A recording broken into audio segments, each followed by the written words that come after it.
ẹ kú àsìkò yìí bẹ́ẹ̀ ṣe ń gbọ́ wá. ọ̀rẹ́ yín là jẹ́. Sanfatis FM ló ní ká kí yín o. ọ̀rẹ́ yín là jẹ́. bẹ́ẹ̀ ṣe ń gbé tó yìí ẹ mọ̀ bá wa pín. ọ̀rẹ́ yín là jẹ́. kórè jìnnà kó kárí ayé o.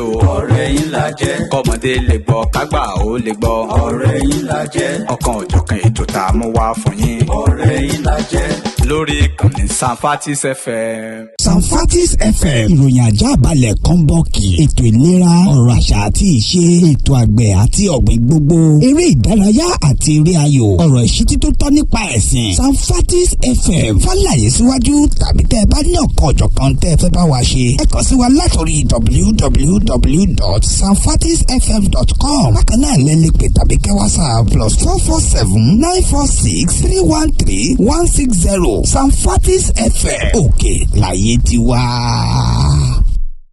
ẹ kú dédé àkókò yìí gbogbo olólùfẹ́ Sanfatis Radio TV káàkiri orígun mẹ́rẹ̀ẹ̀rin àgbáláyé gbogbo fọ́nrán wa pátápátá tí ń bẹ lórí ìkànnì ayélujára ti Sanfatis Radio TV lórí YouTube pátápátá bẹ́ẹ̀ tí ń bá wa pín tẹ́ ń bá wa share rẹ̀ tẹ́ ẹ̀ dẹ̀ tún subscribe gbogbo ẹ̀ la rí lágbára Ọlọ́run iná ò ní tánwọ́ yín o. bẹ́ẹ̀ tí kú ti mọ̀ wá wípé Sanfatis TV kò ní bá wọn re ìrà tí ò lọ́mọ nínú. ọ̀rọ̀ bọ́ lẹ́nu ààrẹ Burkina Faso. ó ti sọ gbangba wáyà fún gbogbo ọmọ orílẹ̀-èdè adúláwọ̀ wípé kò sí bẹ̀rù kò sí fòyà kò sì sí ìdápadà sẹ́yìn mọ́ ju pé bí gbogbo orílẹ̀-èdè adúláwọ̀ ó ṣe ní ìsinmi tí a ó sì ja àjàbọ́ lọ́wọ́ gbogbo àwọn òyìnbó kòtòkí. àbárèrè lẹ́nu ààrẹ orílẹ̀-èdè Burkina Faso Ibrahim Traore gẹ́gẹ́ bí ó ti jáde nínú fọ́nrán tó wà lórí ìkànnì Sanfatis Radio TV. ẹ wá gbọ́ àlàyé láti ìbẹ̀rẹ̀ títí dé òpin bẹ́ẹ̀ bá ti ń bá wa gbọ́ tán ẹ bá wa pín kó kárí ilé kó dẹ̀ kárí oko bẹ́ẹ̀ tí ń bá wa subscribe náà ní kẹ́ tún mọ́ bá wa share rẹ̀ ire o. CNN, BBC, France 24, I'm watching you all. I'm recording every lie. I'm archiving every distortion. I am Ibrahim Traore, and today I'm pulling off your masks. Yes, you heard correctly. I, whom you call a young military junta leader, whom you brand as a dangerous radical, whom you serve up as an anti-Western dictator, am now telling you the truth. And this time you cannot turn off your microphones. This time you cannot turn away your cameras. This time your editors cannot cut this speech. Because the world you monopolize no longer exists. Because millions will hear these words now, without passing through your filters, without being subjected to your distortions, without being muddied by your lies. I am 34 years old. Every day of my life, I grew up with your lies. As a child, I would watch Africa on television. Always the same images. Children with flies, dry lands, weapons, death. This is Africa, they told us. This is what Africa is. And we believed it. We were ashamed of ourselves. We were ashamed of our own lands, of our own people. But then I grew up. I read, I researched, I questioned, and I understood that the Africa you showed us wasn't real. The story you told us was a lie. The fate you imposed on us was a script you had written. For years, how have you portrayed Africa? How have you shown it? How have you sold it to your viewers? As if we were creatures who had no share of humanity, as if we were savages left outside of civilization, as if we were wretches waiting for you to save us. Every day, every hour, every minute, the same story plays on your screens. Hunger, war, disease, corruption, terror, chaos. These are the words that come to mind when Africa is mentioned. In your Africa dictionary, there are no other words. No hope, no success, no development, no resistance, no honor, no pride, no victory. So I ask you, New York Times, Washington Post, Guardian, Le Monde, have you ever made Africa's successes your headlines? How many times have you written about Rwanda's technology miracle? How many times have you shown Ethiopia's reforestation project? How many times have you praised Botswana's democratic success? How many times have you described Kenya's entrepreneurial ecosystem? No, because these don't fit your scenario. Your Africa cannot be successful. It cannot, because then how will you legitimize your exploitation? If it's not in need of help, how will you intervene? If it's not backward, how will you look down on it? Have you ever asked yourselves, has any editor sitting at their desk, any news director in a meeting, any columnist at their keyboard ever thought, why are the people of the world's richest lands poor? Here are the numbers for you, real numbers. Africa owns 70% of the world's cobalt reserves. Your cell phone, your computer, your electric car won't work without cobalt. This cobalt cobalt comes from Congo, but Congolese can't afford cell phones. Africa owns 90% of the world's platinum reserves. Catalytic converters, electronic devices, medical implants, they all need platinum. This platinum comes from South Africa, but South Africans are crushed by unemployment. Africa provides 30% of the world's gold production. Mali, Burkina Faso, Ghana, Tanzania.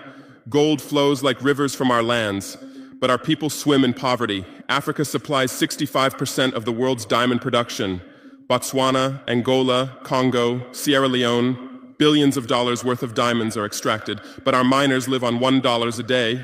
Africa owns 35% of the world's uranium reserves. Niger, Namibia, South Africa. Nuclear plants run on our uranium. Paris lights burn with our uranium, but our villages have no electricity. And you still ask, why is Africa poor? No, the right question is, how was Africa kept poor while being so rich? Here's your answer. Colonialism didn't end. It changed shape. You used to come and occupy our lands. Now you come and establish companies. You used to take by force. Now you make agreements. You used to rule with the whip. Now you rule with credit. Let me give you concrete examples.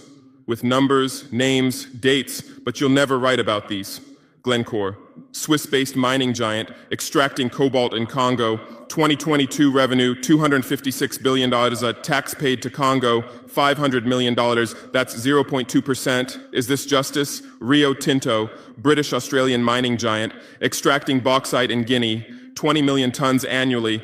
What's left for Guinea? Environmental pollution and cancer.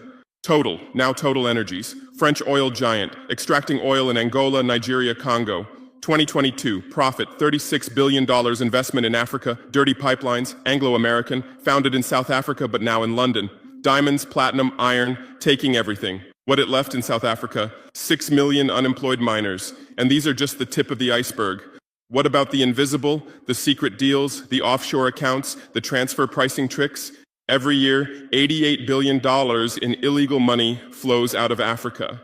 Who writes about this? Every year, $45 billion in aid comes to Africa. Everyone writes about this, but no one says Africa is not the continent receiving aid, it's the continent giving aid.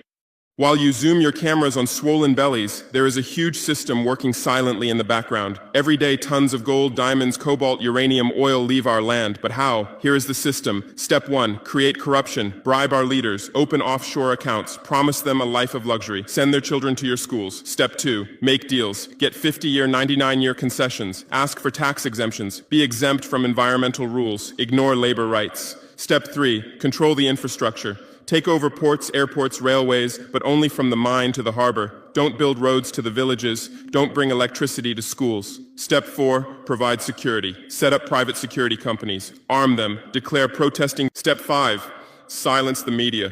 Buy local journalists. Suppress opposing voices. Serve internal unrest news to international media.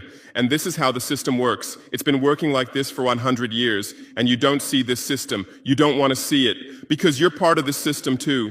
Who are the biggest advertisers of New York Times, CNN, BBC, oil companies, mining companies, arms companies, pharmaceutical cartels, the companies that exploit Africa? You live on their money, you defend their interests, and what I'm about to tell you might cost me my life, but it's no longer time to be silent. France's system in Africa is the CFA franc.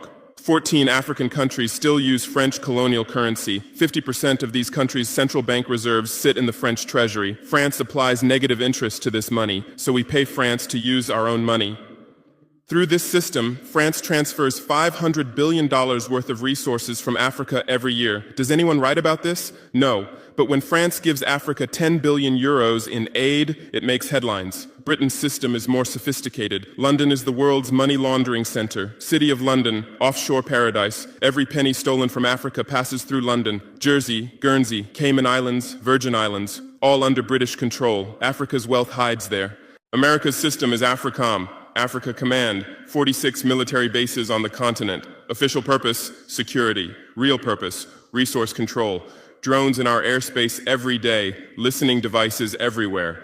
They say fighting terrorism, but it's not terrorists. It's people's leaders who are targeted. China is the new player, says win-win, builds infrastructure, gives credit, but in exchange for what? 99-year port concessions, mining rights, agricultural lands, debt-trap diplomacy, ask Sri Lanka, ask Zambia, and you write about none of this. Why? Because you're not free press. You're corporate press. Your bosses are billionaires. Jeff Bezos bought Washington Post. Why? For love of journalism? Rupert Murdoch's media empire, Fox News, Wall Street Journal, The Sun, The Times, all from the same hand, all giving the same message. West is good, others are bad. Carlos Slim is the largest shareholder of New York Times, Mexican billionaire. Where's his wealth from? Monopolized telecommunications, got rich off Latin America's back, now controls America's most respected newspaper. And you claim to do independent journalism? Who are your editors? Which schools did they graduate from? Harvard, Yale, Oxford, Cambridge? Always the same elite schools, always the same worldview, always the same prejudices. How are your reporters selected? How many languages does your Africa correspondent speak? French, English, that's all. Swahili, Hausa, Yoruba, Amharic, they don't know. They can't talk to the people. Your sources are always the same. Western diplomats, NGOs, experts, and then you come and lecture us. Yeah, bang bop wikile. Yeah, bang bop wikile. Yeah, bang bop wikile. Yeah, bang bop wikile. Ẹ má yà sọ́tún, ẹ má yà sósì. Ẹ má yà sọ́tún, ẹ má yà sósì. Ẹ má yà sọ́tún, ẹ má yà sósì. Ẹ má yà sọ́tún, ẹ má yà sósì. Sanfatis nẹ jẹ́ ká lọ. Sanfatis nẹ jẹ́ ká lọ. Sanfatis nẹ jẹ́ ká lọ. Sanfatis nẹ jẹ́ ká lọ. Óyá o, óyá o. Ẹ bá wa dòwò pọ̀ kájọ ṣoríire. Óyá o, óyá o. Ẹ bá wa dòwò pọ̀ kájọ ṣoríire. Óyá o, óyá o. Ẹ bá wa dòwò pọ̀ kájọ ṣoríire. Óyá o, óyá o. Ẹ bá wa dòwò pọ̀ kájọ ṣoríire. ní Sanfatis FM ọmọ alájẹ ni wá gbogbo ìran káràkátà tó ń ṣòwò gbogbo fílílẹ̀ yìí tà ní tàbílẹ̀ oúnjẹ aṣọ tàbí ìwé ewébẹ̀ ẹran kódà bó jẹ́ pọ̀nmọ́ ẹ kàn sí wa ní Sanfatis FM lónìí lágbóhùn tẹ́ǹtà fàyè gbọ́ ẹ̀kúnrẹ́rẹ́ àlàyé síwájú sí i ẹ pè tàbí kẹ́ WhatsApp +447 946 212 160 Sanfatis FM òkè láyé tí wá.